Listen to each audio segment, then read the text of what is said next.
miroir régional diwaan bu Thiès ak itam Pout foofee nag ay soxna ñoom ñoo dajale seen i ay kaaka ci li nga xam ne nag moom la ñuy jaay ba am ci lu tolloog fanweer ak juróom ci ay millions li ni mel liñ ci jublu bokk na rek ci daal di xeex li nga xam ne nag moom moo di ndóol bi ci gox yi rawatina nag soxna yi nga xam ne jamono yi nag ñoom ñoo nekk ci buntu àddina ngir rek ñu mën a am loo xamante ni daas niñ ci mën a faj seen ab soxla te di ñu tàllal loxo benn yoon ñu teelu gëstu wi ak Cheikh Anta Diop ak Sey Latir.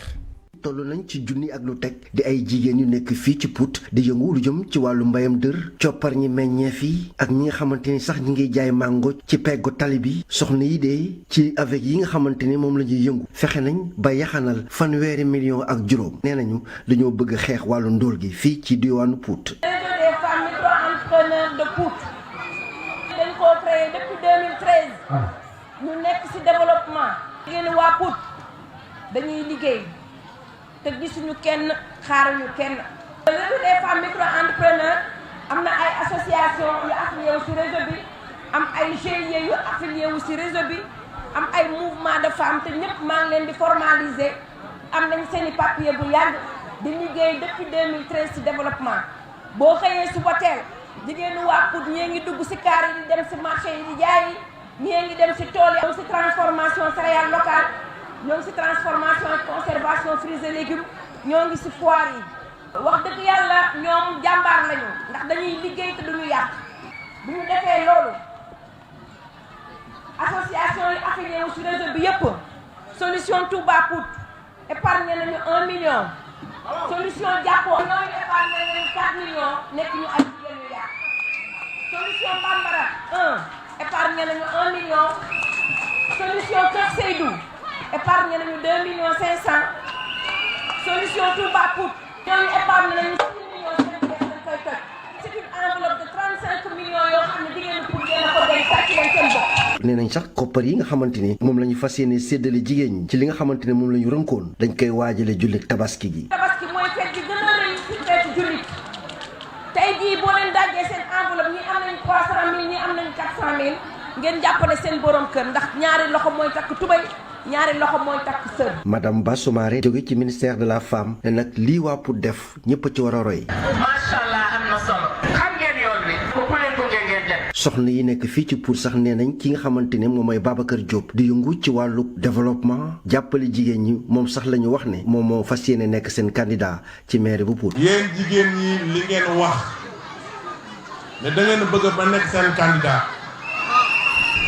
kon man duma ko coow ak kenn ci benn bokk yaakaar. xëccëw ma kenn ci benn bokk yaakaar man bu RTS El Hadj Momar Samb fii Pout ak Alsar mi ñu ànd ak yéen ñi famille yëpp maay nekk seen maire incha allah rabi. fexe nag ba gox-goxaan yi nag am koom yokkute soxna yi Pout yi de nee nañ sumb bii de yàgg nañ koo naal tey daañu def seen kéemtalaay kattan ba gën koo yaatal. ñu ji ko jaajëfal bu baax a baax moom Cheikh Anta Diop ci gëstu am solo boobee nga xam ne nag daal dina koy def waaye ba tey dañuy woyal li nga xam ne nag moom moo di émission info du matin ginnaaw bu ñu jugee ca diwaan bu Pout ak itam Thiès dañuy wax itam ci leneen mu ñeel wàllu dem ak dikk fii ci réew bu Sénégal keneen itam koo xamante ni daañu wax li nga xam ne moom mooy tegu ci xàll wi Modou Fall la ñu ci àndal léegi lay doon.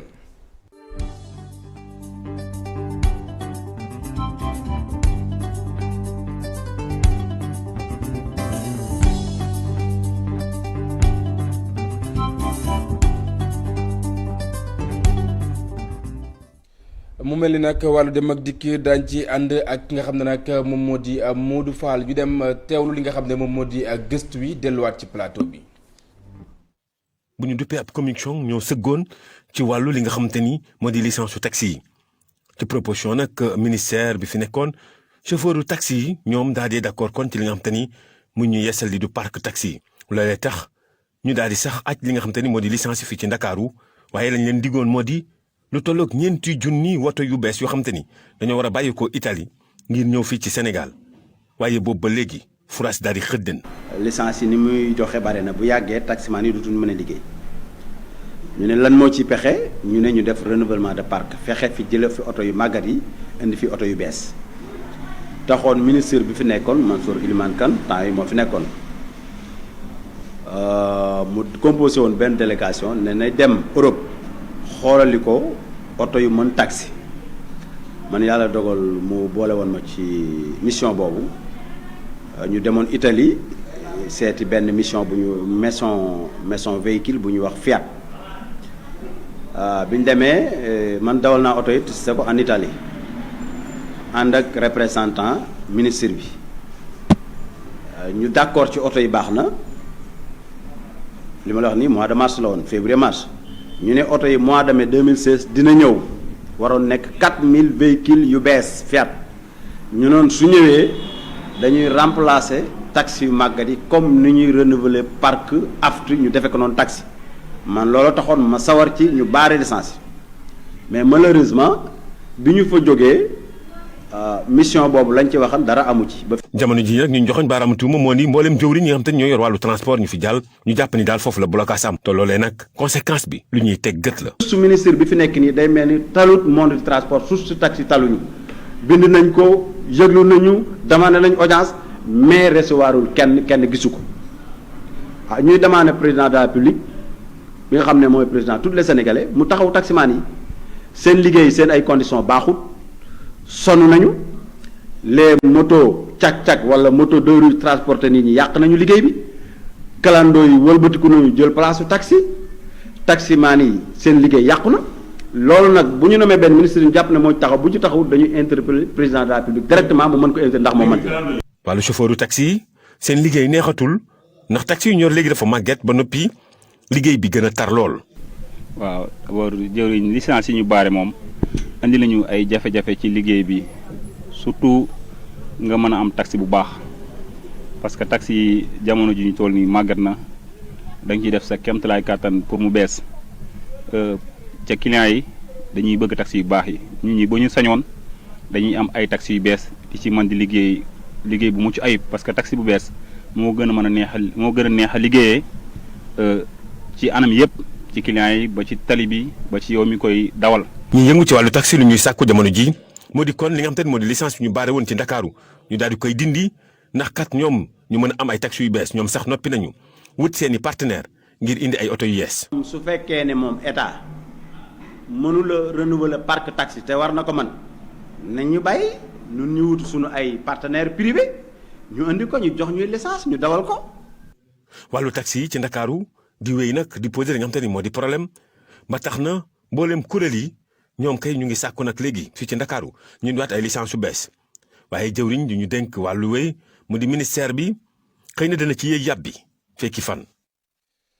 ministère bi xëy na dina ci yéey yàbbi fii ak fan mu mel ni nag Modou Fall jafe-jafe yi ci wàllu dem ak dikk bari na. waaw jafe-jafe yi bëri na moo xam naa moo loola waral élément bi sax ñu dem xool ko ndaxte bëri na ñu doon yëkkati kàddu ci vétusté li tubaab bi wax vétusté li nga xam te ne moo di parc automobile bu taxi yi boo xoolee taxi yi ni ñu ko demee ko muy gën a màgget di gën a dégradé wu dem sax ba tax ñu samp ci gëstu bi ñu gëstoo nag gis nañ ni xëy na la waral wàll bi daal mooy bokk na ci mooy licence yi nga xam te ni joxetuñ ko. Mortala waaw. Modou Fall tey moom jaune noir la waroon sol mais lan moo waral ñu suspendre licence yi. waaw licence yi maanaam 2016 lañ jël arrêté bi muy arrêté ministériel boo xoolee li ko waral moo di dañoo dem ba nemmeeku ni taxi ci Ndakaaru bëri boo xam ne jéggi dayoo ndaxte ci luñ doon joxe ci licence rek romb na ay ñeenti téeméer ci li nga xam te ni moo di même weer gu ne mu dem nag ba nga xam te ni ñu ne tali attatuñ ko léegi ca lañu defee ab commission goo xamante ni gouverneur mu ngi ci ministère bi nga xam te ni moo yor wàll bi mu ngi ci waaye itam syndicat yi maanaam ñi ngànk taxi yi di transporteurs yi ñoom tam ñu ngi ci loolee mu nekkoon ci atum 2016 laataa ñuy jël ndogal li ci loolu nag la ñu gisee ni lenn rek moo ci mën a nekk moo di fexe ba arrêté licence yi indi li nga xam te ne moo di ay taxi yu bees ngir mën a renouveler parc bi seen liggéey gën a ñoŋ mais ñi nga xam te ne ñoo di waa ministère ñoom li ñu xam ne nee nañu ñi di transporteurs yi ñoom ñoo sàkkoon li ñu mel ndax dañoo dem ba ñoom gisatuñu woon seen i mbir ci li nga xam te ni moo di taxi yi ndax seen i liggéey doxatul ndax na mu bëree woon joxe licence yi boo dee xool taxi yi jéggi woon dayoo mais ci loolu nag la ñu jàppoon ñeenti junni ci woto yoo xamante ni Italie lañ ko waroon jëlee mu di ay Fiat ngir ñu renouveler parc bi déggoo ci ak ñi nga xam te ñoo di syndicalistes yi bi ñu demee nag ba ca cëppaandaw ga ñoom taximaan yi nga gis ni daal 4 junni yooyu nga xamante ni waroon nañ ko indi mu di ay woto ngir renouveler parc bi antuwul jëwriñ ji wala gouvernement bi li mu waroon defu ko ba tax na tey ñu nekk nag li nga xamante ni rek moom mooy jafe-jafe ñu nemmeeku li nga xamante ni moom mooy vétusté parc bi ñu nemmeeku ci lu baax a baax mu di oto yi taxi yi nga xamante ni maanaam tey ñëpp a ngi koy ñaxtu ndax seen état ni mu ñaawee. Modou mu mel ni tey jeexital yi lan la mu di conséquences yi. conséquences yi ñàkk joxe licence yooyu ñoom ci taximan yi laay wax ñoo li ñu jàpp ne nañi métti la ci ñoom déjà ci seen liggéey waaye ñaareel bi moo di dafa favoriser li nga xam te ni moo di clando muy clandestin yi ndaxte am na ñoo xam te ni seen oto la ñuy jël rek daal di peinture zone noire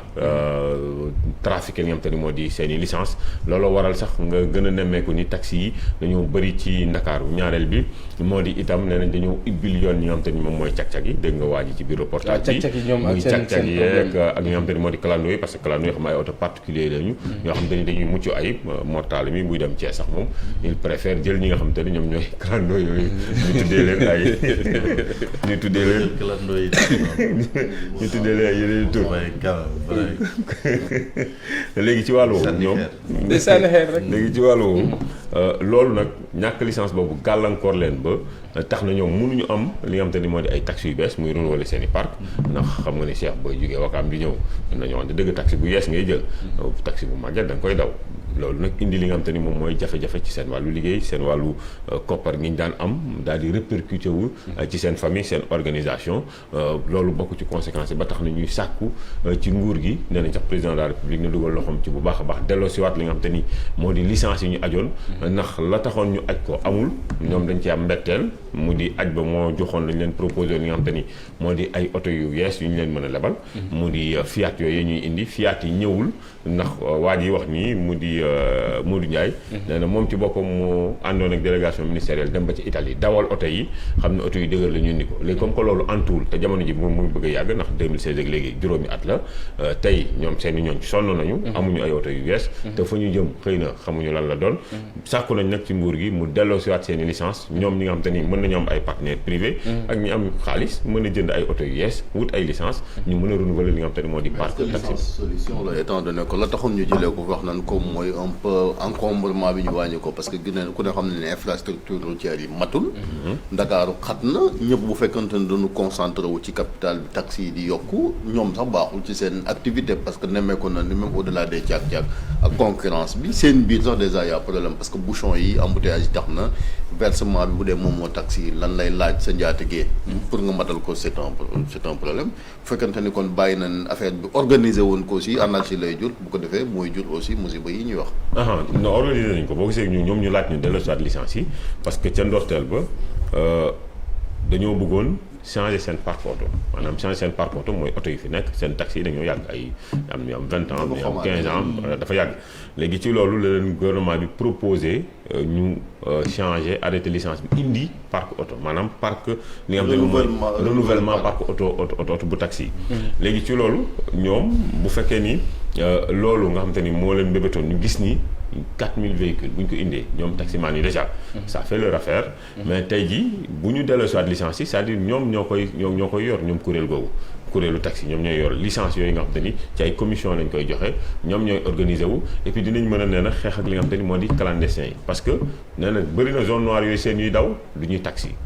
dañ leen a peinture trafiqué leen bind ay licence bu boobaa dina leen permettre ñu saytu bu baax a baax li nga xam te ne moo di secteur bi et puis mën leen may également nit ñi am yenn commodité yi mën a jël seen i ndaamaar dem mu du ñàkkul am ñuy seetaan ñoo xamante ni bëgg nañ def seen auto taxi procédure bi nan la war a mën a demee non c'est-à-dire procédure defoon sa auto taxi c'est-à-dire foog nga am agrément déjà da ngay wut agrément ba wutee agrément nga dem déposer parce que commissariat central moom mooy transférer ce dossier ci nga xam ne moo di gouverneur c'est le gouverneur de Dakar qui donne la licence qui autorise bokk na ci processus bi et puis voilà bu boobaa nag muy non CETUD bokkuñu ci parc lii di auto taxi CETUD parc ay seen bus la voilà mais joxaguñu CETUD mais CETUD bokkoon na ci commission bi CETUD teewoon na ci commission mooy dafa am benn projet seen Iran auto bu fi Ablaye Wade taxawaloon di defar ay taxi nga xam ni dañ ni taxi yooyu day méngoo suñuy réalité disons pays bu tàng ak ainsi de suite dina mën a daw fii te du am ay du lakk ak affaire yooyu moteur bi du gaaw a chauffé ak yooyu ñu toog ba tey ñu ni dañuy demaat Italie dem wuti Fiat kele man dafa am naa problème tuuti est-ce que seen Iran doxatul wala pourquoi ñu jékki-jékki bëgg a dem Italie wuti ay Fiat usine de montage